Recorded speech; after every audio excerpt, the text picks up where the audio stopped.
A king signs a treaty. A general spills the blood of the conquered. And meanwhile, the puppeteer behind all of it never lifts a finger. Welcome to Alex der Shoenvlast's world.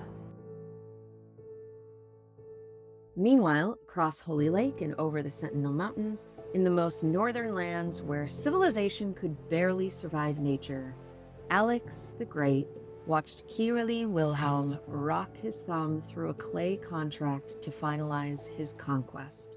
The Forgotten Forest, behind their ruler, Thorn Blackwood, had attempted to resist, but even treetop fighters were simply no match for Richter's innovative weaponry and merciless battle tactics.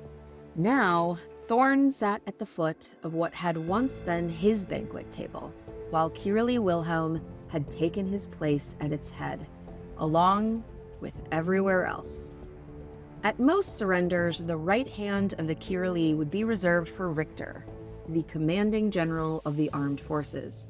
But those tables don't have the personification of the will to victory, the ardent energy behind every move the Kyrili made. Alex der Shoenvlast. Since 873, Alex had united the forest's disparate territories one after the other, through diplomacy, war, and his careful manipulation of the Kyrili. Naysayers had labeled the task impossible. The Isle of the Gods had threatened them to stop. Or else.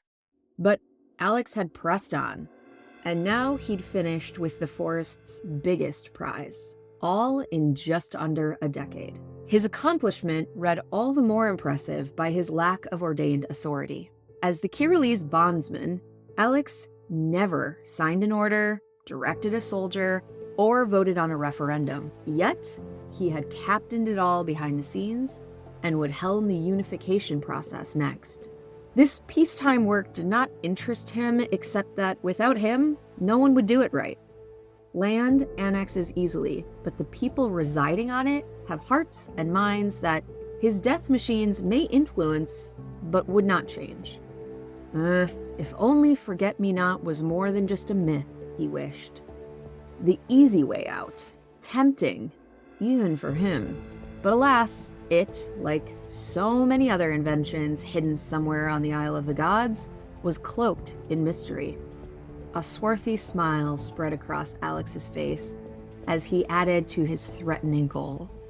But not for long. If Richter, or Rick as Alex called her, hadn't been so excited about her part in these proceedings, she would have noticed the calculating look on his face. Rick had a keen eye for recognizing schemes bubbling to the surface of Alex's mind, and then poking to find her perfect place in them. In the next part of the transfer of territory, Thorn Blackwood, his face painted in red indignation, stood and glared with his single unpatched eye. He struggled to stand upright, a body still aching from its battle wounds, as he performed the customary bow of defeat. Slowly, whether from shame or pain, Alex neither knew nor cared. He approached the staff delegates. As tradition dictated, he tied a rope, braided in territorial colors, around each of their wrists. It was an empty gesture, but Wilhelm loved literally taking control of anything. After binding his ex-subjects, Blackwood stopped at his military commander. They shared a brief look, one Alex couldn't quite decipher. Anger for the defeat? Pity for what would happen next? Neither. For once, the defeated shared something different that eluded Alex's understanding. Something perhaps like a promise? They walked toward Kyrili Wilhelm, Blackwood holding onto the rope with his ex-subjects trailing behind him, a mother goose and her naughty goslings. 10 paces from Wilhelm, the military leader took the rope, bound Blackwood's hands, and led the defeated the rest of the way. There, he passed the end of the rope to Kyrili Wilhelm to finalize the surrender. Having executed his final duty, the military leader knelt, his head bowed. The room was silent but for the shuffling of feet across Blackwood's moss-covered floor. The Forgotten Forest liked to keep things natural. How primitive, Alex thought. But at least there was no wailing. Alex hated when territories couldn't yield with dignity. Wilhelm held the rope briefly before passing it to his guards, who would secure Blackwood for their journey to Kamakanta, where they would parade him through the streets during their victory march. Blackwood had barely moved as Rick unsheathed her knife and slit the military leader's throat. Still on one knee, the blood drained from his old, saggy throat. The moss made it less messy than usual. The only one still seated, Alex rose with a sigh, rounded the table, and stood between Rick and Wilhelm. As they watched the last life of the unnamed military sacrifice seep into the ground, Alex soaked in the moment. Every tree, from the round to the tapestry, from the plains to the edge, was now under one entity. The usurpers had named this land Forest, but Alex hated that name. Not only for its laughable lack of creativity, but because forest only spoke to the vegetation and topography. What he had just created by bringing together the forest's inhabitants was something far more powerful. Henceforth, they would call themselves the Collective, whether the usurpers liked it or not. Not one to sit still, Richter preferred to be in battle or actively celebrating the victory. "My nipples are fucking icicles," she complained under her breath, low enough that only Alex could hear. "Let's grab the spoils and get the hell out of here. Who the fuck wants to live where it's still freezing in spring?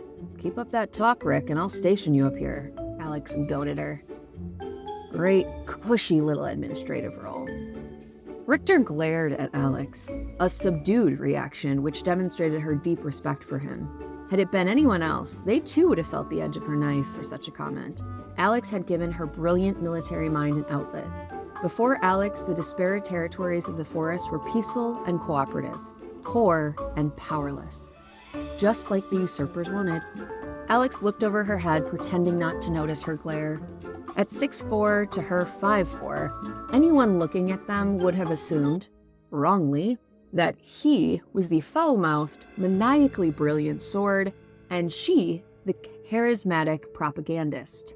But stereotypes and process and the current world order did not hold power over him. Together, they won every battle they entered, and they would change it all. "Which pony will you pick?" Rick asked, ignoring Alex's playful threat. Carefully scrutinizing the prisoners as they left the room, he stated confidently, "The brown one with the big legs." Scanning the options, Rick said flatly, "Each leg is bigger than your head." And that's really saying something.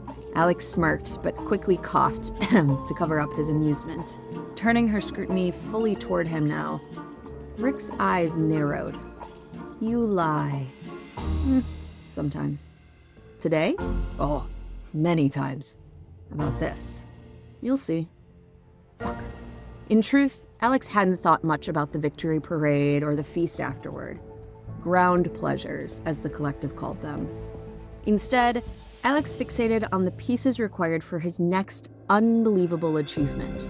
He'd helped spread the Mortadell mother rumor so far and wide to distract the Isle that he never actually cared if it had been true. But now, with the critical territories united, he wondered if finding the mythical mother and the scientific breakthrough that created her might just be the last advantage he'd need to finally conquer the Isle of the Gods itself.